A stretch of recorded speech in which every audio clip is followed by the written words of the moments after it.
In the first part of my Elon versus Jeff episode, I looked at the ways that Jeff Bezos's companies, Blue Origin and Amazon, were taking the fight to Elon's companies, particularly SpaceX, Starlink, and Tesla. In this part, I want to look at the ways that Elon can take the fight to Jeff.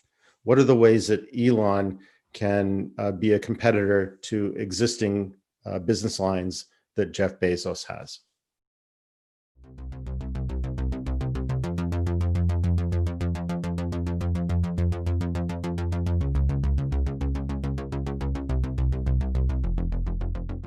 Amazon Web Services is a huge part of Amazon's money-making machine. It made $10 billion for Amazon in 2020. It is their cloud services offering that underpins services like Netflix, Facebook, Twitch, and LinkedIn. They all rely on AWS. And Amazon controls a third of that cloud market. AWS also provides machine learning services. So you can, if you wanted to create an artificial intelligence, if you had a project that required machine learning, you can actually rent space on AWS to perform these calculations and these tests and the building of the AI. So they have the componentry that competes with Dojo, Dojo being the back-end computer that accepts all the data from the Tesla cars and tries to figure out ways to deal with accidents or potential accidents or obstacles, reading stop signs, interpreting road lines and the like. That's all done by a computer system called Dojo that Tesla has at the back end. Once it develops the machine learning, it distributes it back out to the fleet. This highlights the possibility that there can be competition between Amazon and Tesla in the area of artificial intelligence as well. And so the end game I see, or the potential competition between Tesla and Amazon, is if Tesla were to come up with something like Tesla Web Services. If it said, okay, we're really good at accepting tons of data, storing it, massaging it, manipulating it, deriving lessons from it, and then distributing that back out, that's a powerful skill. And just like Amazon did back in the day when it discovered that it was very good at collecting and understanding data, it was very good at providing a front end for services, it could turn around and expand its capacity and accept customers and make a lot of money. I think Tesla could get into that business too. And so this could be an area of competition between the two companies. This next bit is a bit of a long shot, but bear with me here.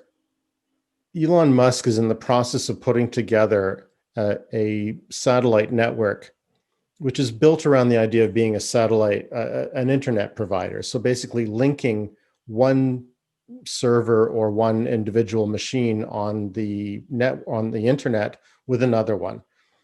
It isn't really at this point, I think, exploring the idea of making the satellites themselves really function as a server on the internet. But I think there's a potential there, and it's something that Tesla, or SpaceX rather, is way ahead of Amazon on.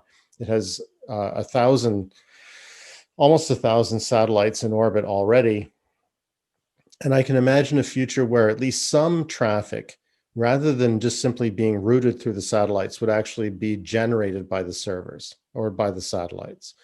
And there's a couple of reasons for that. One is that you may wish to have data as immediately available as possible. So the delay getting data to your machine, to your laptop, for example, is not simply from where you are to your internet service provider, but from there, maybe through multiple links, finally to the server from which you're getting the information. It may make sense under certain circumstances to store that information and maybe process that information actually on the satellite. It would reduce the delay considerably. It's also kind of an interesting option because what you could have, you already have this mesh of satellites. It lends itself very well to having a mesh of data. You could actually have redundancy of how you distribute the data amongst the satellites. And I don't think it's too outlandish because the cost of launching items into orbit is coming down, and also the cost of and the weight and the volume of the chips, the computers in general getting smaller and lighter all the time. And so one can imagine a future where what used to be a warehouse full of computers might fit into the nose cone of a launch vehicle. And then you would have your entire machine room in space.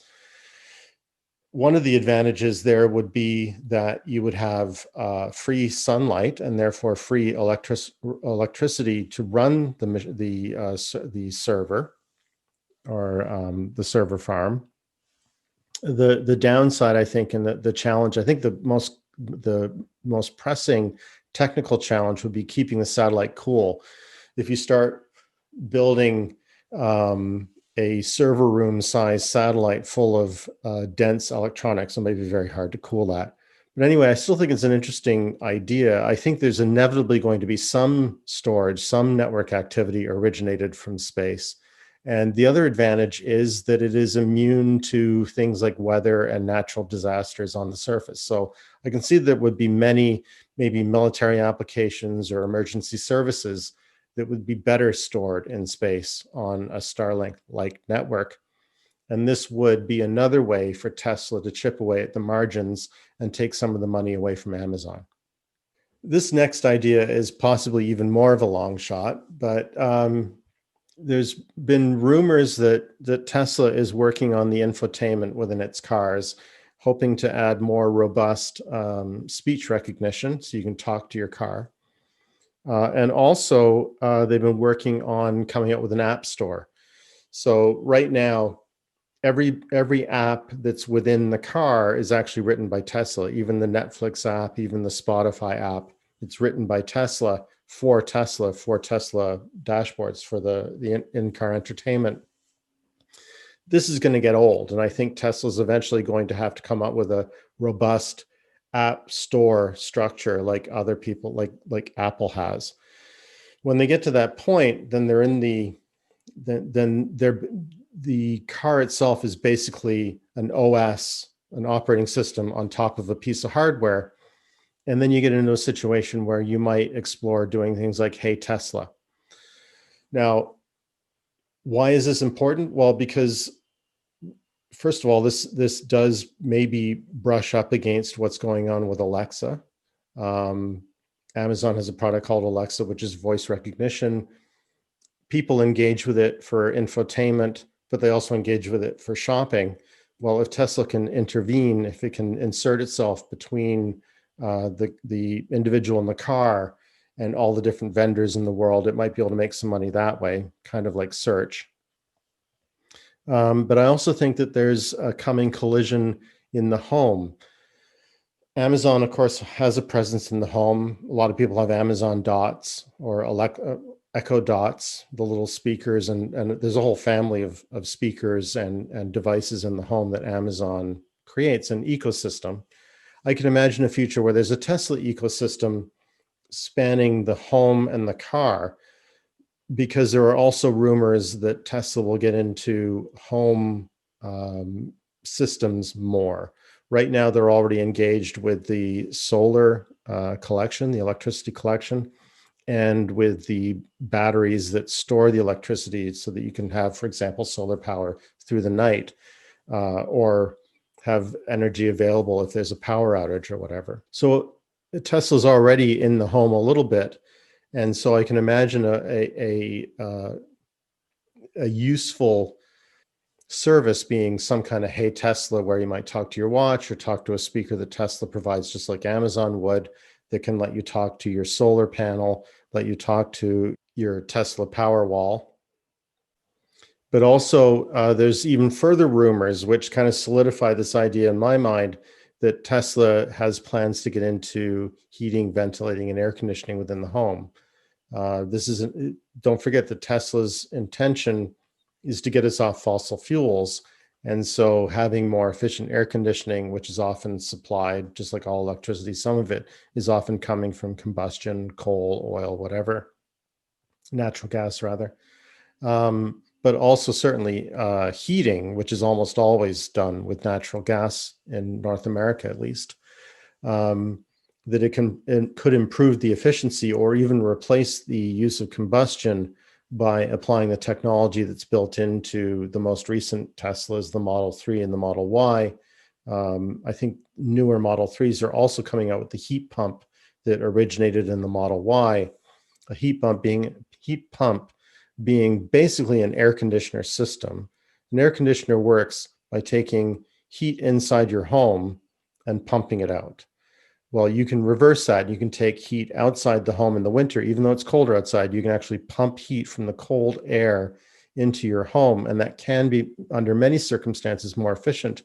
And it's something Tesla's doing very well in its cars. So this may be another path of getting into your thermostat, for example.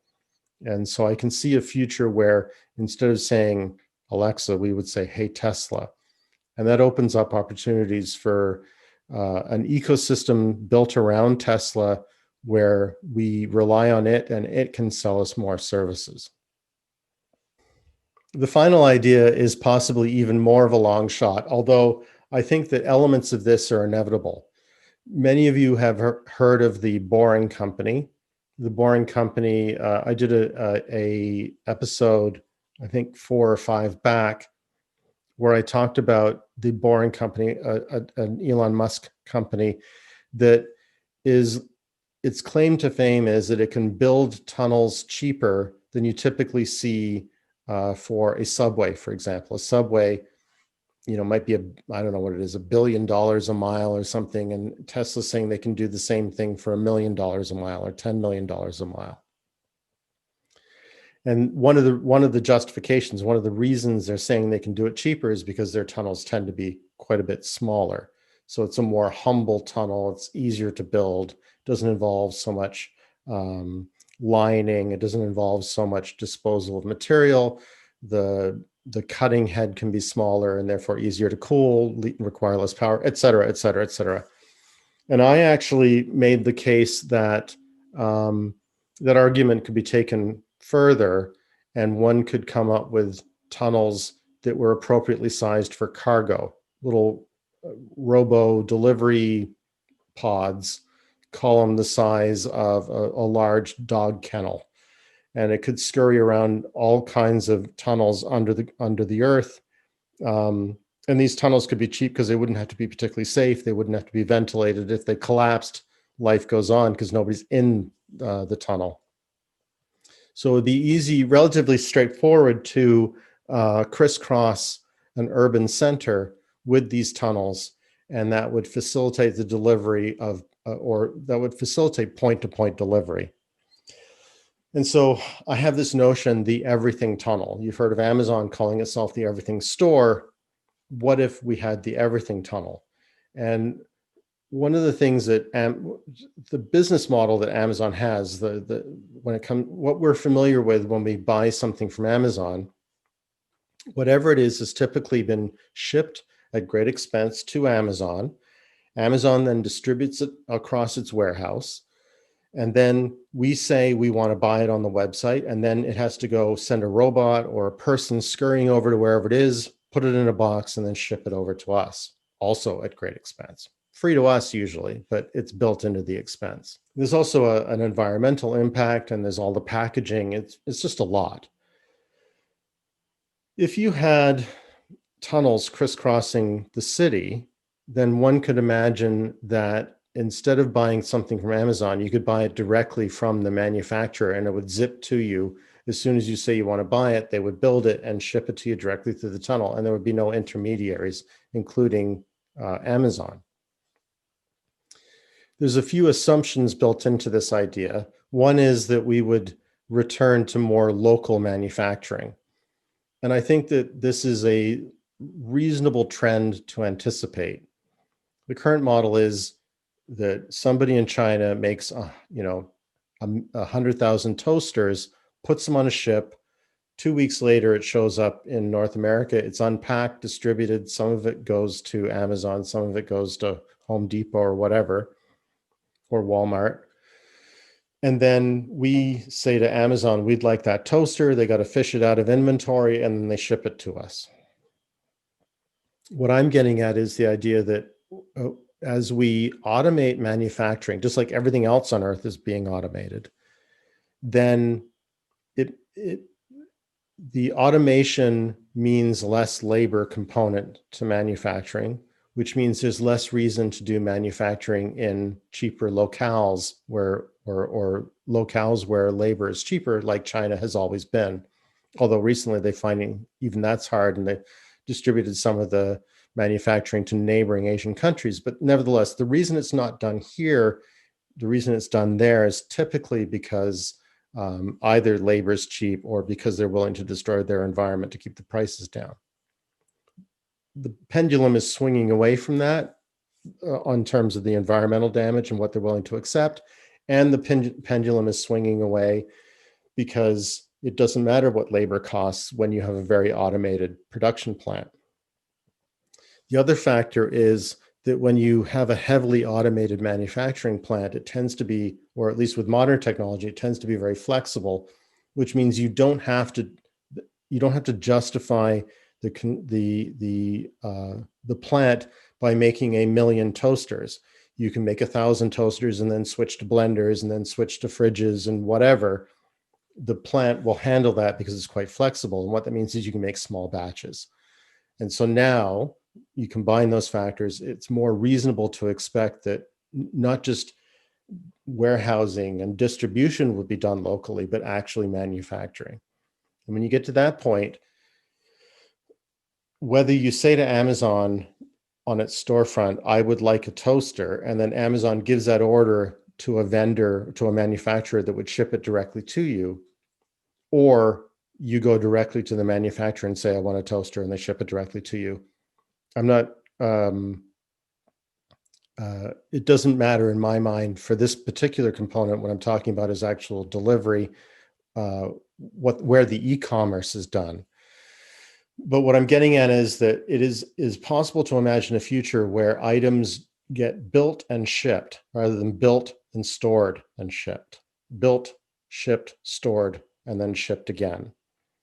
And when we get to that point, that could be a really fruitful business for Elon Musk, because he has the Boring Company, and every package that goes through his tunnels will generate a toll for the Boring Company at the expense of what I think is a possibly dated model of store and forward that Amazon has.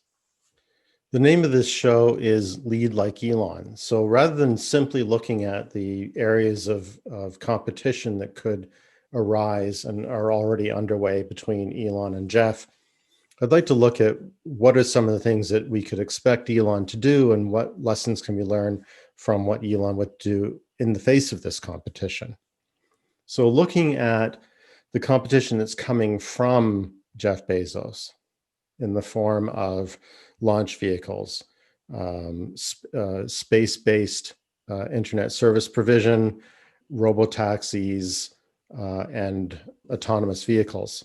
In each one of these cases, Elon Musk had the conviction far earlier than Jeff Bezos that this technology, this service was worth creating, and did things like create the gigafactory, did things like put 1,000 satellites into orbit, did things like build self-driving technology into cars before the AI even existed to harness it.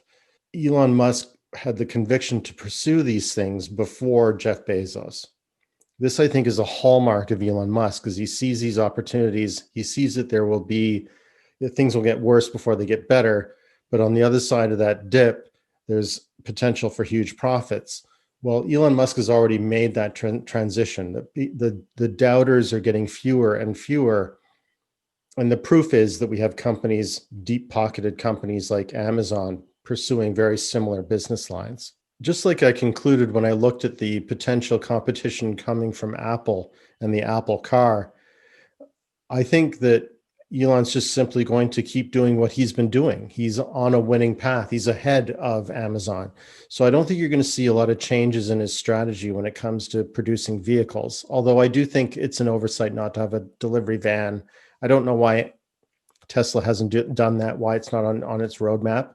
But I think that there's only so much one company can do. It's got a lot on its plate. maybe the next announcement will be for some kind of delivery vehicle. In the opposite direction, when it comes to Elon Musk taking competition to Amazon, I've highlighted a few areas, but I think the low-hanging fruit is probably what I'm calling Tesla Web Services. It's just kind of a no-brainer. We see Amazon making so much money, producing or providing cloud services to other startups and e-commerce companies and the like. It's an area that's begging for competition. And here we have Tesla, who in its own way is a really strong player in creating computing facilities. It has to, because it's collecting all its data from its fleet, it's processing, it's returning machine learning lessons to its fleet. It's doing over-the-air updates. Like, it's a very comprehensive system. It's overtaxed right now, but I think that once they catch up to demand and Dojo is expanded to the point that they can spread full self-driving across the entire fleet, there's nothing stopping them from overshooting and then using that extra capacity to meet other companies' needs and generate money that way, just like Amazon does. So what do you think? Do you think that Elon is in trouble because Jeff is pursuing some of the important businesses within Elon's portfolio, or do you think he's going to be okay just pressing on as he has been? Do you think that Elon should take the fight to Jeff? And if so, do you think it'll be one of the ideas I've put forward, or do you see another area where Tesla, SpaceX, et cetera, may compete with Amazon? In the next episode, I'm going to look at where Google and Elon might collide. I hope you join me. Until then, lead like Elon. Thank you.